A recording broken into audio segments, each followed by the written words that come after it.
welcome to Adult Storytime at the Bedford Public Library. Thank you guys for coming. We try to choose stories that have various themes and discussion points, and sometimes they're lighthearted, and we do some of those. Sometimes they're a little more serious, and I try to blend in different ones. And I always try to choose from some of the major short story writers of our time, and this one is by Ernest Hemingway, and it is called The Snows of Kilimanjaro, and he wrote it in 1936, or it was published in 1936. A little about Ernest. He's kind of a heavy writer, so but I usually like his style of writing is what I like about Hemingway. He's known for his spare prose and explorations of themes of war, masculinity, disillusionment. And when I say spare, I mean it's a very concise, to the point. Often it has simple language. It avoids really elaborate descriptions. You know, some of your writers, half the story is just description. That is not Hemingway. He doesn't do a lot of excessive ornamentation, right? It's very to the point. It's very concise, and I like that about this writer. He's very meaty without being flowery, if that makes sense at all. That's why I like Hemingway. And Hemingway is a part of what's called the Lost Generation, and that refers to a group of American writers. They all came of age during World War I, and then subsequently they moved to Paris in the 20s, kind of seeking a new life and artistic freedom, right, after that whole rejection of war, and they saw a lot of terrible things. It changed them, and so they all, this big group, moved to Paris of these artists. Other artists in this particular group are like F. Scott Fitzgerald, T.S. Eliot. They were all a part of that group that moved to Paris. They were disillusioned by the war and the perceived moral decline of America. So they felt like Paris was more vibrant and inviting and all those things. That's why they ended up there. And their writers captured the spirit of a generation that was grappling with the aftermath of war and social upheaval. And this particular writer says their experimentation with literary form helped shape the course of modernism. So this is kind of the beginning of modern writing, modernism, was through these particular ones. Gertrude Stein is another one that was a part of that group called the Lost Generation that moved. So we're going to read it. There's 6 sections, and within each section there is a flashback that appears in italics. And I will, since you can't see it, I will let you know when I'll cue that it's going into a flashback. So you'll be able to see the comparison to present and past. So it's not confusing. And there's this little bit at the very beginning that Hemingway thought it was important to put in here. He says, Kilimanjaro is a snow-covered mountain, 19,710 feet high, and is said to be the highest mountain in Africa. Its western summit is called the Masai, the house of God. Close to the western summit, there is a dried and frozen carcass of a leopard. No one has explained what the leopard was seeking at that altitude, so it's unnatural that it's there. It's supposed to fit in here somewhere. I don't know. We'll see. The marvelous thing is that it's painless, he said. That's how you know when it starts. Is it really? Absolutely. I'm awfully sorry about the odor, though. That must bother you. Oh, don't. Please don't. Look at them, he said. Now is it sight or is it scent that brings them like that? The cot the man lay on was in the wide shade of a mimosa tree, and as he looked out past the shade onto the glare of the plain, there were 3 of the big birds squatted obscenely, while in the sky a dozen more sailed, making quick-moving shadows as they passed. They've been there since the day the truck broke down, he said. Today's the first time any have lit on the ground. I watched the way they sailed very carefully at first in case I ever wanted to use them in a story. Well, that's funny now. Oh, I wish you wouldn't, she said. I'm only talking, he said. It's much easier if I talk, but I don't want to bother you. You know it doesn't bother me, she said.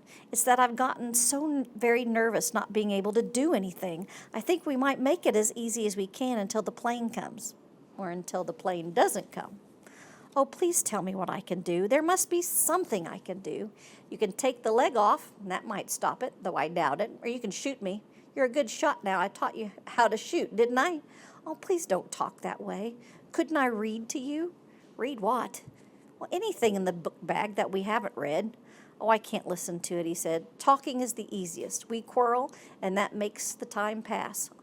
I don't quarrel. I never wanted to quarrel. Let's not quarrel anymore, no matter how nervous we get. Maybe they will be back with another truck today. Maybe the plane will come. I don't want to move, the man said. There's no sense in moving now except to make it easier for you. Well, that's cowardly. Can't you let a man die as comfortably as he can without calling him names? What's the use of slanging me? Oh, you're not going to die. Well, don't be silly. I'm dying now. Ask those bastards. He looked over to where the huge, filthy birds sat, their naked heads sunk in the hunched feathers. A fourth planed down to run quick-legged and then waddled slowly toward the others. They're around every camp. You never notice them. You can't die if you don't give up. Where did you read that? You're such a bloody fool. Well, you might think of that about someone else. Oh, for goodness sake, he said. That's been my trade. He lay then and was quiet for a while and looked across the heat shimmer of the plain to the edge of the bush. There were a few Tommies that showed minute and white against the yellow, and far off he saw a herd of zebra, white against the green of the bush. This was a pleasant camp under the big trees against a hill, with good water, and close by, a nearly dry water hole where sand grouse flighted in the mornings. Wouldn't you like me to read? She asked. She was sitting on a canvas chair beside his cot. There's a breeze coming up. No thanks. Maybe the truck will come. I don't give a damn about the truck. I do. Oh, you give a damn about so many things that I don't. Not so many, Harry. What about a drink? It's supposed to be bad for you. It's said in blacks to avoid all alcohol. You shouldn't drink. Molo, he shouted. Yes, Bwana. Bring whiskey soda. Yes, Bwana. You shouldn't, she said. That's what I mean by giving up. It says it's bad for you. I know it's bad for you. Nope, he says, it's good for me. So now it was all over, he thought. So now he would never have a chance to finish it. So this was the way it ended, in a bickering over a drink. Since the gangrene started in his right leg, he had no pain, and with the pain, the horror had gone, and all he felt now was a great tiredness and anger that this was the end of it. For this, that now was coming, he had very little curiosity. For years it had obsessed him, but now it meant nothing in itself. It was strange how easy being tired enough made it. Now he would never write the things that he had saved to write until he knew enough to write them well. Well, he would not have to fail at trying to write them either. Maybe you could never write them, and that was why he put them off and delayed the starting. Well, he would never know now. I wish we'd never come, the woman said. She was looking at him holding the glass and biting her lip. You never would have got anything like this in Paris. You always said you loved Paris. You could have stayed in Paris or gone anywhere. I'd have gone anywhere. I said I'd go anywhere you wanted. If you wanted to shoot, we could have gone shooting in Hungary and been comfortable. Oh, your bloody money, he said. That's not fair, she said. It was always yours as much as mine. I left everything, and I went wherever you wanted to go. I've done what you've wanted to do, but I wish we'd never come here. You said you loved it. I did when you were all right. But now I hate it. I don't see why that had to happen to your leg. What have we done to have this happen to us? I suppose what I did was to forget to put iodine on it when I first scratched it. Then I didn't pay attention to it because I never infect. Then later, when it got bad, it was probably using that weak carbolic solution when the other antiseptics ran out that paralyzed the minute blood vessels and started the gangrene. He looked at her. What else? I don't mean that. If we would have hired a good mechanic instead of a half-baked Kiku driver, he would have checked the oil and never burned out the bearing in the truck. I don't mean that. If you hadn't left your own people, your old Westbury, Saratoga, Palm Beach people to take me on, why, I loved you. That's not fair. I love you now. I've always loved you. Don't you love me? No, said the man. I don't think so, and I never have. Harry, what are you saying? You're out of your head. Nope, I haven't any head to go out of. Don't drink that, she said. Darling, please don't drink that. We have to do everything we can. You do it, he said. I'm tired. Flashback number 1. Now in his mind he saw a railway station at Karagach, and he was standing with his pack, and that was the headlight of the Simplon Orient, cutting the dark now, and he was leaving Thrace, then after the retreat. That was one of the things he had saved to write with. In the morning at breakfast, looking out the window and seeing snow on the mountains in Bulgaria, and Nansen's secretary asking the old man if it were snow, and the old man looking at it and saying, "No, that's not snow. It's too early for snow," and the secretary repeating to the other girls, "No, you see, it's not snow," and them all saying, "It's not snow, we were mistaken." But it was the snow all right, and he sent them on into it when he evolved exchange of populations. And it was snow they trampled along until they died that winter. It was snow, too, that fell all Christmas week that year up in Guadalajara. That year they lived in the woodcutter's house with a big square porcelain stove that filled half the room, and they slept on mattresses filled with beech leaves. The time the deserter came with his feet bloody in the snow, he said the police were right behind him, and they gave him woolen socks and held the gendarmes talking until the tracks had drifted over.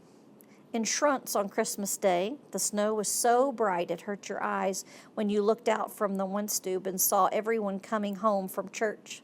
That was where they walked up the sleigh-smoothed, urine-yellowed road along the river with the steep pine hills, skis heavy on the shoulder, and where they ran that great run down the glacier above the Madlener Haus. The snow as smooth to see as cake frosting and as light as powder, and he remembered the noiseless rush that speed made as you dropped down like a bird. They were snowbound a week in the Madlernhaus, that time in the blizzard, playing cards in the smoke by the lantern light, and the stakes were higher all the time as Herr Litt lost more. Finally he lost it all, everything, the Skinchley money and all the season's profit, and then his capital. He could see him with his long nose picking up the cards and then opening sans voir. There was always gambling then. When there was no snow, you gambled. And when there was too much, you gambled. He thought of all the time in his life he had spent gambling. But he had never written a line of that, nor of that cold, bright Christmas day with the mountains showing across the plain that Barker had flown across the lines to bomb the Austrian officers' leave train, machine gunning them as they scattered and ran. He remembered Barker afterwards coming into the mess and starting to tell about it, and how quiet it got, and then somebody saying, "You bloody murderer!" Those were the same Austrians they killed then that he skied with later. No, not the same. Hans, that he skied with all that year, had been in the Kaiser Jägers, and when they went hunting hares together up the little valley above the sawmill, they had talked of the fighting in the Pusubio and of the attack on Perticara and Assalone, and he had never written a word of that, nor of Monte Corono, nor of the Sette Communi, nor of the Arciero. How many writers had he lived in the Vorarlberg and the Arlberg? It was 4, and then he remembered the man who had the fox to sell when they had walked into Blundens, that time to buy presents, and the cherry pit taste of good kirch, and the fast-slipping rush of running powder snow on crust, singing as you ran down the last stretch of the steep drop, taking it straight and then running the orchard in 3 turns and out across the ditch and onto the icy road behind the inn, and knocking your binding loose and kicking the skis free and leaning up against the wooden wall of the inn, and the lamplight coming from the window, where inside in the smoky, new wine smelling warmth, they were playing the accordion. That ends his first flashback. "Where did we stay in Paris?" he asked the woman who was sitting by him in the canvas chair now in Africa. "At the Crillon. You know that." "Why do I know that?" "Well, that's where we always stayed." "No, not always." "Well, there, and at the Pavilion in Récorta in Saint Germain. You said you loved it there." "Love is a dunghill," said Harry, "and I'm the cock that gets on it to crow." If you have to go away, she said, is it absolutely necessary to kill off everything you leave behind? I mean, do you have to take away everything? Do you have to kill your horse and your wife and burn your saddle and your armor? Yes, he said. Your money was my armor, my swift and my armor. Oh, don't. All right, I'll stop that. I don't want to hurt you. It's a little bit late now. All right, then, I'll go on hurting you. It's more amusing. The only thing I ever really like to do with you, I can't do now. No, that's not true. You like to do many things, and everything you wanted to do, I did. Oh, for goodness sake, stop bragging, will you? He looked at her and saw her crying. Listen, he said, do you think that it's fun to do this? I don't know why I'm doing it. It's trying to kill to keep yourself alive, I imagine. I was all right when we started talking. I didn't mean to start this, and now I'm as crazy as a coot and being as cruel to you as I can be. Don't pay any attention, darling, to what I say. I love you really. You know I love you. I never loved anyone else the way I love you. He slipped into the familiar lie he made his bread and butter by. You're sweet to me. You're just a... You rich... That's poetry. I'm full of poetry now. Rotten poetry. Oh, stop it. Harry, why do you have to turn into a devil now? I don't like to leave anything, the man said. I don't like to leave things behind. It was evening now, and he had been asleep, and the sun was gone behind the hill, and there was a shadow all across the plain, and the small animals were feeding close to the camp. Quick dropping heads and the swishing of tails, he watched them keeping well out of the way from the bush now.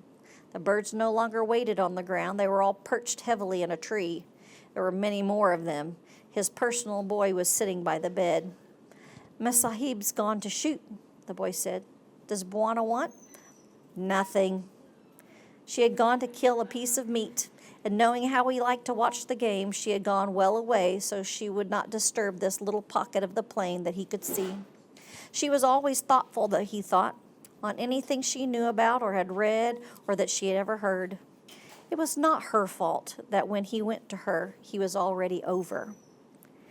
How could a woman know that you meant nothing that you said, that you spoke only from habit and to be comfortable? After he no longer meant what he said, his lies were more successful with women than when he had told them the truth. And it was not so much that he lied as there was just no truth to tell. He had had his life, and it was over. But then he went on living it again with different people and more money and with the best of the same places and some new ones. You kept from thinking, and it was all marvelous. You were equipped with good insides so that you did not go to pieces that way, the way most of them had. And you made an attitude that you cared nothing for the work you used to do, now that you could no longer do it. But in yourself, you said that you would write about these people, about the very rich, that you were really not one of them, but a spy in their country, that you would leave it and write of it, and for once it would be written by someone who knew what he was writing of. But he would never do it, because each day of not writing, of comfort, of being that which he despised, dulls his ability and softened his will to work, so that finally it did not work at all. The people he knew now were all much more comfortable than when he did not work. Africa was where he had been happiest in the good time of his life, so he had come out here to start again. They had made this safari with the minimum of comfort. There was no hardship, but there was no luxury. And he had thought that he could get back into training that way, that in some way he could work the fat off his soul the way a fighter went into the mountains to work and train in order to burn it out of his body. She had liked it.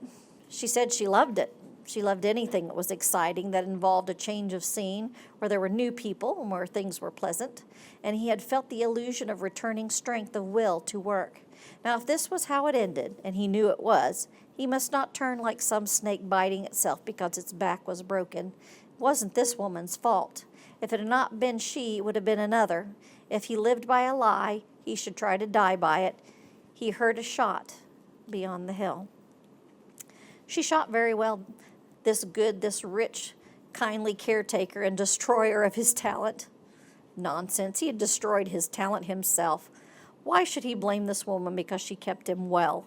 He had destroyed his talent by not using it, by betrayals of himself and what he believed in, by drinking so much that he blunted the edge of his perceptions, by laziness, by sloth, and by snobbery, by pride and by prejudice, by hook and by crook. What was this? A catalog of old books?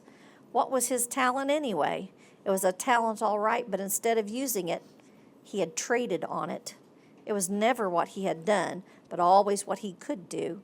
And he had chosen to make his living with something else instead of a pencil or pen. It was strange, too, wasn't it, that when he fell in love with another woman, the woman should always have more money than the last one. But when he no longer was in love, when he was only lying as to this woman now, he had the most money of all, who had all the money there was, who had had a husband and children, who had taken lovers and been dissatisfied with them, and who loved him dearly as a writer, as a man, and as a companion, and as a proud possession. It was strange that when he did not love her at all and was lying, that he should be able to give her more for her money than when he had really loved. We must all be cut out for what we do, he thought. However, you make your living is where your talents lie. He had sold vitality in one form or another all his life. And when your affections are not too involved, you give much better value for the money. He had found that out, but he would never write that now either. No, he would not write that, although it was well worth writing. Now, she came in sight, walking across the open toward the camp, and she was wearing jodhpurs and carrying her rifle, and the two boys had a Tommy slung, and they were coming along behind her. She was still a good-looking woman, he thought, and she had a pleasant body. She had a great talent and appreciation for the bed. She was not pretty, but he liked her face, and she read enormously, liked to ride and shoot, and certainly she drank too much. Her husband had died when she was still a comparatively young woman, and for a while she had devoted herself to her two grown children, who did not need her and were embarrassed at having her about, to her stable of horses, to books, and to bottles. She liked to read in the evening before dinner, and she drank scotch and soda while she read, and by dinner she was as fairly drunk after a bottle of wine at dinner, and she was usually drunk enough to sleep. That was before the lovers.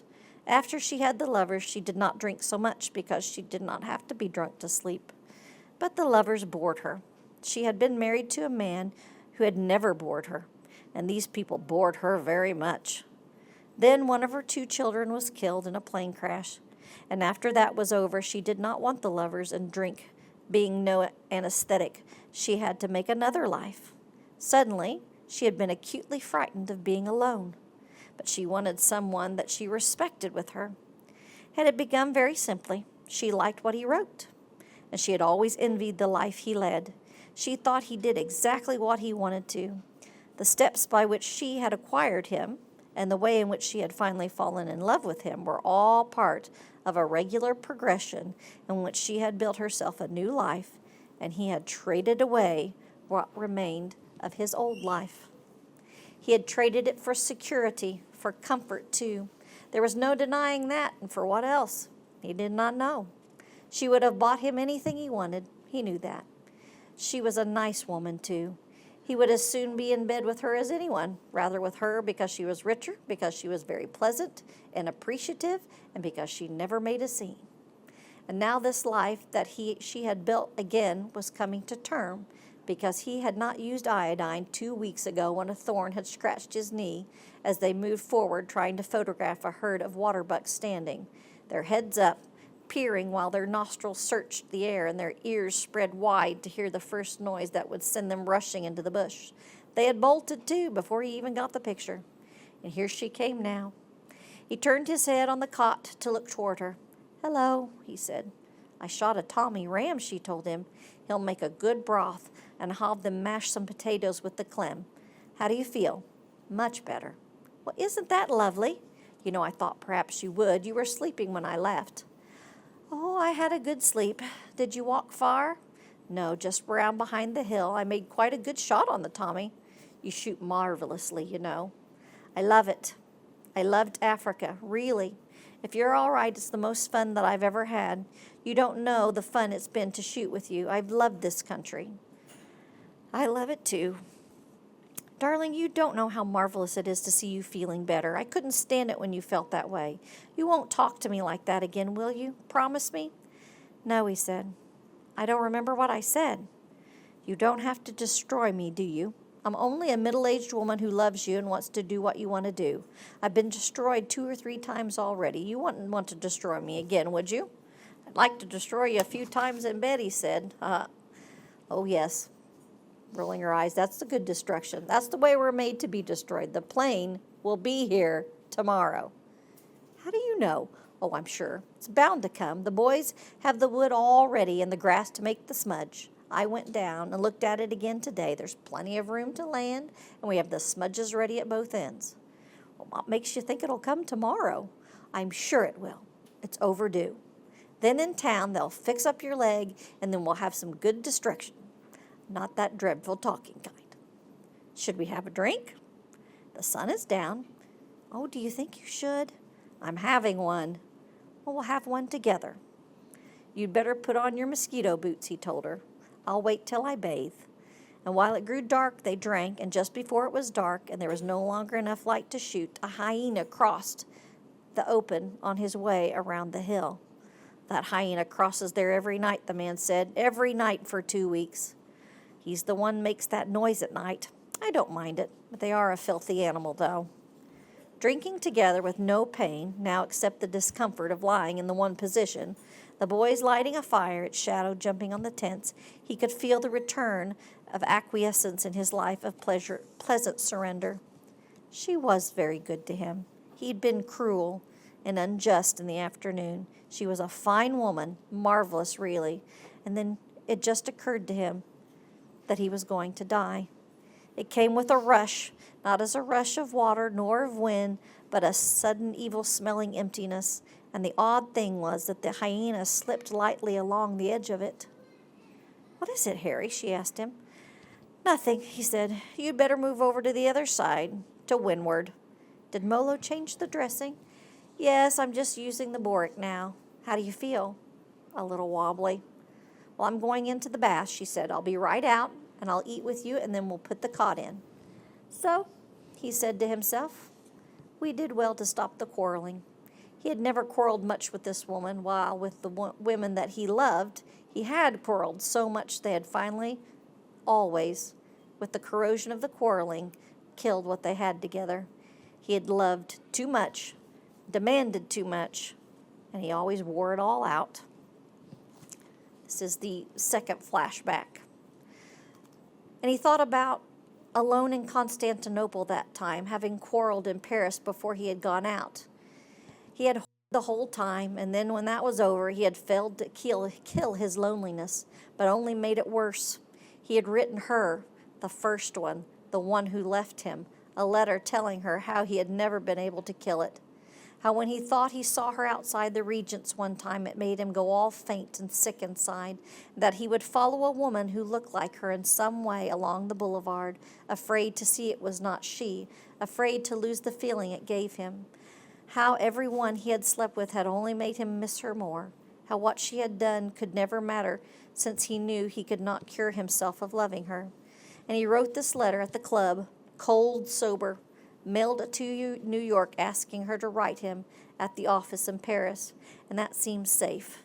And that night, missing her so much, it made him feel hollow sick inside, and he wandered up past Taxam's, picked up a girl, and took her out to supper. He had gone to a place to dance with her afterwards, and she danced badly, and left her for a hot American that swung her belly against him so it almost scalded. He took her away from a British gunner's subaltern after a row. The gunner asked him outside, and they fought in the street on the cobbles in the dark, and he'd hit him twice, hard on the side of the jaw. And when he didn't go down, he knew he was in for a fight. The gunner hit him in the body, then beside his eyes. He swung with his left again and landed, and the gunner fell on him and grabbed his coat and tore the sleeve off, and he clubbed him twice behind the ear and then smashed him with his right as he pushed him away. And when the gunner went down, his head hit first. He ran with the girl because they heard the MPs coming.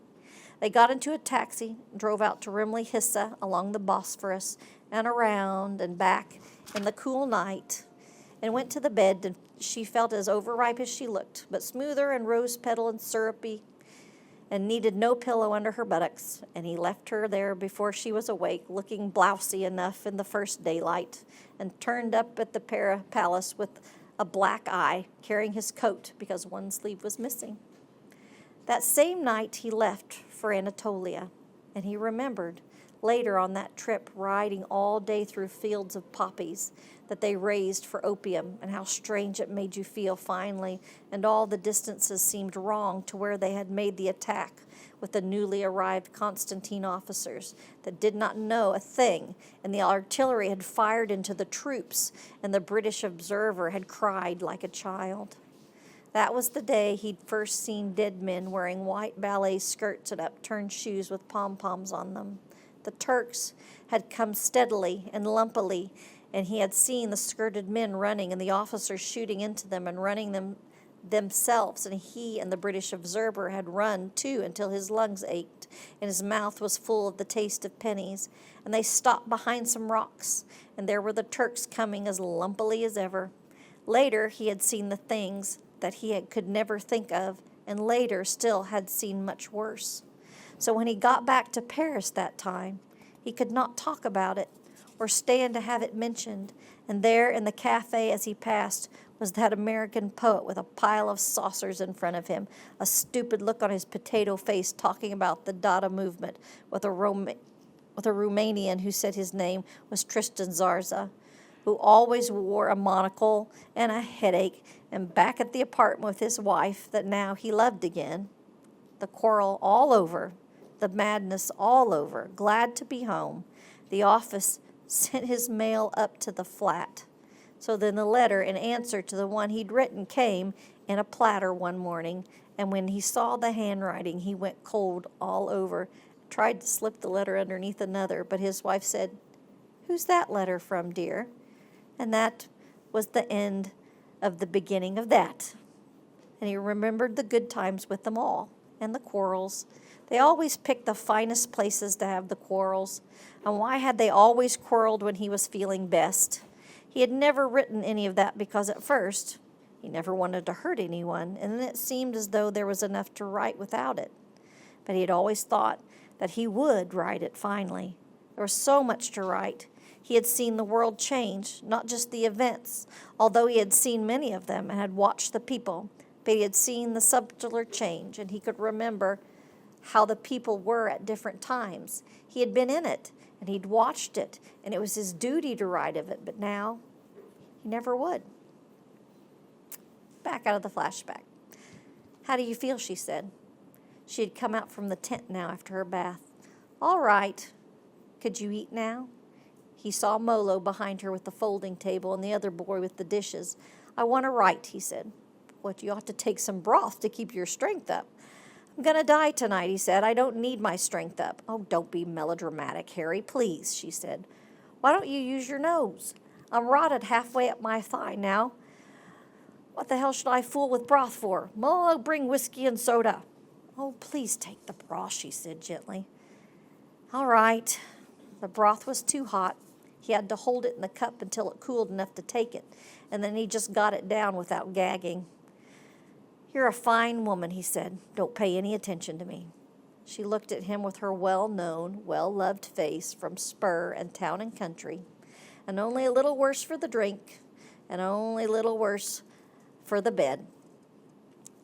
He felt death coming again now, and this time there was no rush.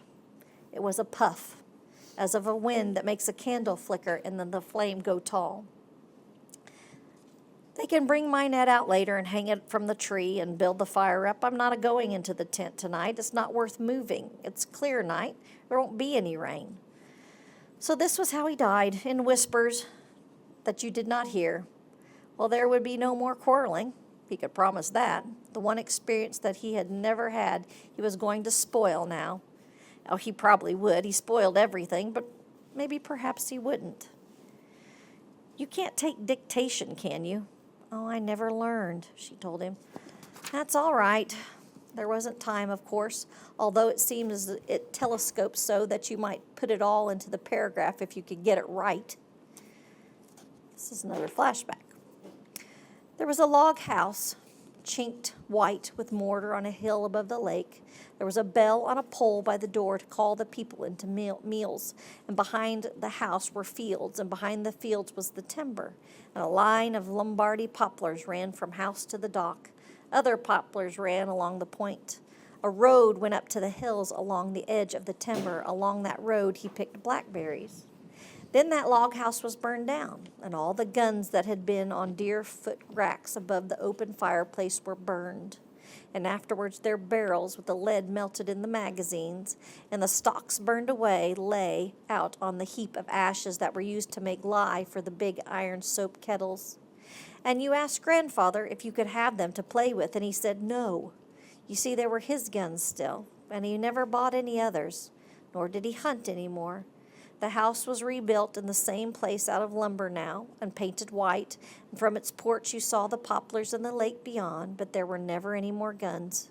The barrels of the guns that had hung on the deer feet on the wall of the log house lay out there on a heap of ashes, and no one ever touched them. In the Black Forest, after the war, we rented a trout stream, and there were 2 ways to walk to it. One was down the valley from Triberg and around the valley road in the shade of the trees that bordered the white road, and then up a side road that went through the hills past many small farms. With this big Schwarzwald houses until the road crossed the stream, that was where our fishing began. The other way was to climb steeply up the edge of the woods and then go across the top of the hills through the pine woods, and then out to the edge of a meadow and down across the meadow to the bridge. There were birches along the stream, and it was not big, but narrow, clear and fast, with pools where it had cut under the roots of the birches. At the hotel in Triberg, the proprietor had a fine season. It was very pleasant, and we were all great friends. But the next year came the inflation, and the money he had made the year before was not enough to buy supplies to open the hotel, and he hanged himself. You could dictate that, but you could not dictate the place Contrescarpe, where the flower seller dyed their flowers in the streets, and the dye ran over the paving where the autobus started, and the old men and the women always drunk wine in bad mark, and the children with their runny noses in the cold, and the smell of dirty sweat and poverty and drunkenness at the Café des Amateurs, and the whores at the Balmuster they lived above. The concierge who entertained the trooper of the Guard Republican in Herloge, his horse-haired plumed helmet on a chair, the locataire across the hall, whose husband was a bicycle racer, and her joy that morning at the Cremiere when she had opened L'Auto and seen where he had placed third in the Paris Tours, his first big race, and she had blushed and laughed and then gone upstairs crying with the yellow sporting paper in her hand. The husband of the woman who ran the Balmusette drove a taxi, and when he, Harry, had to take an early plane, the husband knocked upon the door to wake him, and they each drank a glass of white wine at the zinc of the bar where they started. He knew his neighbors in that quarter then because they were all poor. Around that place there were 2 kinds, the drunkards and the sportives. The drunkards killed their poverty that way. The sportives took it out in exercise. They were the descendants of the communards, and it was no struggle for them to know their politics. They knew who had shot their fathers, their relatives, their brothers, and their friends when the Versailles troops came in and took the town of the Commune and executed anyone that they could catch with calloused hands, who wore a cap or carried any other sign he was a working man. And in that poverty, and in that quarter across the street from the Boucher Chevaline and a wine cooperative, he had written the start of all he was to do. There never was another part of Paris that he loved like that. The sprawling trees, the old white plastered houses painted brown below, the long green of the autobus in that round square, the purple flower dye upon the paving, the sudden drop down the hill of the Rue Cardinal Lemon to the river, and the other way the narrow crowded world of the Rue Mouffetard, the street that ran up toward the Pantheon, and the other that he always took with a bicycle. The only asphalted street in all that quarter, smooth under the tires, with the high, narrow houses and the cheap, tall hotel where Paul Verlaine had died. There were only 2 rooms in the apartments where they lived, and he had a room on the top floor of that hotel that cost him 60 francs a month, where he did his writing, and from it he could see the roofs and the chimney pots and all the hills of Paris. And from the apartment you could see the only wood and coalman's place. He sold wine, too, bad wine. The golden horse's head outside the Boucher Chevaline, where the carcasses hung yellow, gold, and red in the open window, and the green painted cooperative where they bought their wine, good wine, and cheap.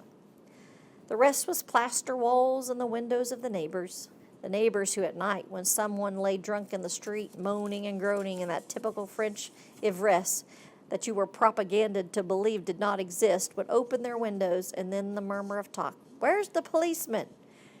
When you don't want him, the bugger's always there. He's sleeping with some concierge. Get the agent. Till someone threw a bucket of water from a window, and the moaning stopped.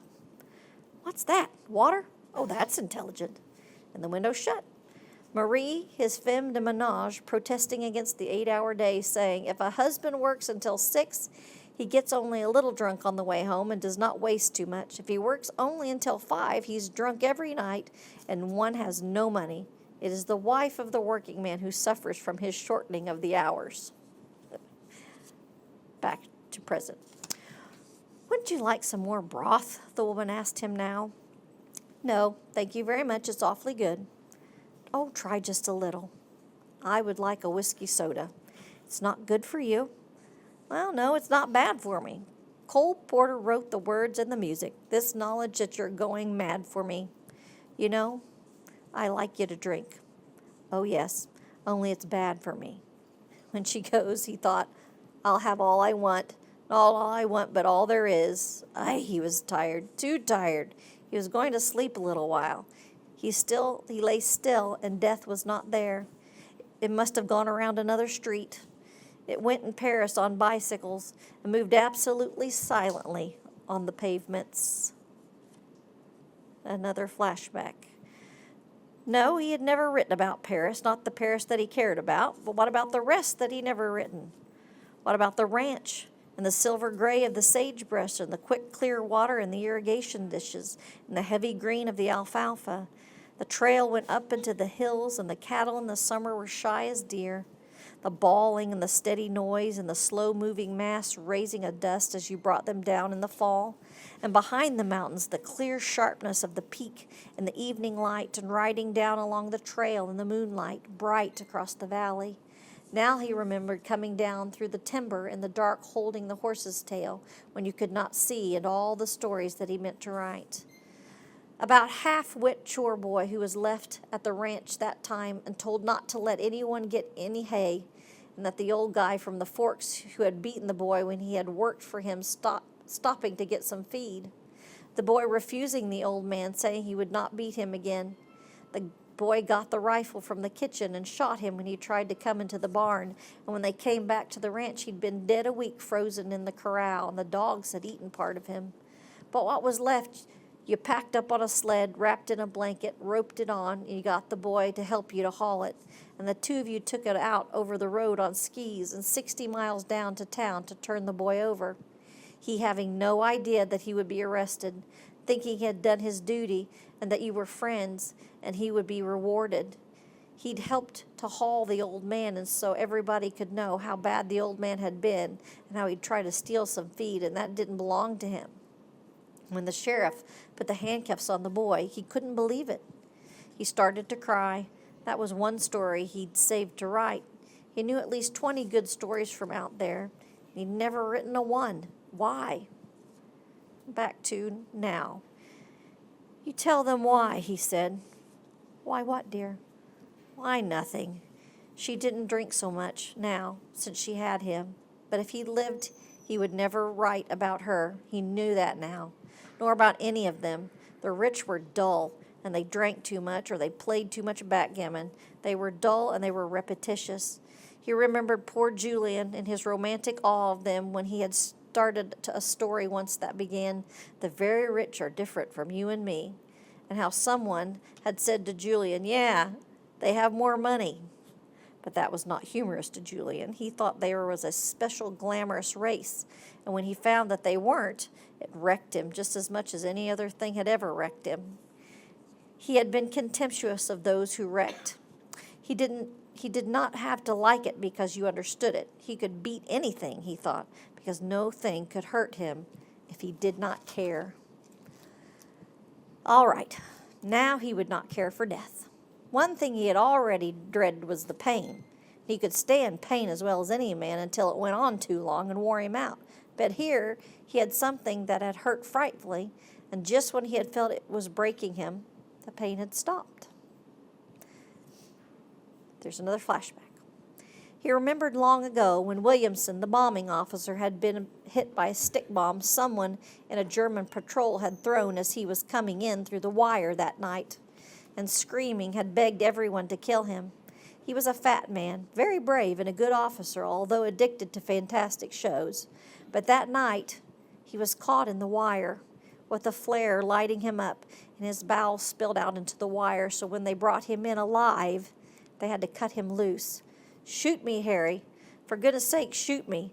They had had an argument one time about our Lord never sending you anything you could not bear, and someone's theory had been that meant that at a certain time the pain passed you out automatically. But he had always remembered Williamson that night. Nothing passed out Williamson until he gave him all of his morphine tablets that he had always saved to use himself, and then they did not work right away. Back to present. Still, this now that he had was very easy, and if it was no worse as it went on, there was nothing to worry about except that he would rather be in a better company. He thought a little about the company that he would like to have. Now, he thought, when everything you do too long and too late, you can't expect to find the people still there. The people all are gone. The party's over, and you're with your hostess now. I'm getting as bored with dying as with everything else, he thought. It's a bore, he said out loud. What is, my dear? Anything you do too bloody long. He looked at her face between him and the fire. He was leaning back in the chair, and she was leaning back in the chair, and the firelight shone on her pleasantly lined face. He could see that she was sleepy. He heard the hyena make a noise just outside the range of the fire. I've been writing, he said, but I got tired. Do you think you'll be able to sleep? Oh, I'm pretty sure. Why don't you turn in? I like to sit here with you. Do you feel anything strange? He asked her. Nope, just sleepy. I do, he said. He had just felt death coming by again. You know, the only thing I've never lost is curiosity, he said to her. You've never lost anything. You're the most complete man I've ever known. He said, how little a woman knows. What is that? Your intuition? Because just then death had come and rested its head on the foot of the cot, and he could smell its breath. Never believe any of that about a sky than a skull, he told her. It can be two bicycle policemen as easily, or a bird, or it can have a wide snout like a hyena. Hyena. It had moved up now, but it had no shape anymore. It simply occupied space. Oh, tell it to go away. It did not go away, but moved a little closer. You've got a hell of a breath, he told it. It moved up closer to him still, and he could not speak to it. And when it saw he could not speak, it came a little closer. And now he tried to send it away without speaking, but it moved in on him, so its weight was all upon his chest. And while it crouched there, he could not move or speak, and he heard the woman say, Bawana's asleep now. Take the cot up very gently. Carry it into the tent. He could not speak to tell her to make it go away, and it crouched now heavier, so he could not breathe. And then, while they lifted the cot, suddenly, it was all right, and the weight went from his chest. It was the morning, and had been morning for some time, and he heard the plane. It showed very tiny and then made a wide circle, and the boys ran out and lit the fires using kerosene, piled on the grass so there were two big smudges at each end of the level place, and the morning breeze blew them toward the camp. The plane circled twice more, low this time, and then glided down and leveled off and landed smoothly. Walking toward him was old Compton, in slacks, a tweed jacket, and a brown felt hat. Oh, what's the matter, old cock? Compton said. Bad leg, he told him. Will you have some breakfast? Thanks, I'll just have some tea. It's the puss moth, you know. I won't be able to take the Mem Sahib. There's only room for one. Your lorry is on the way. Helen had taken Compton aside and was speaking to him, and Compton came back more cheery than ever. We'll get your ride in, he said. I'll be back for the Mem.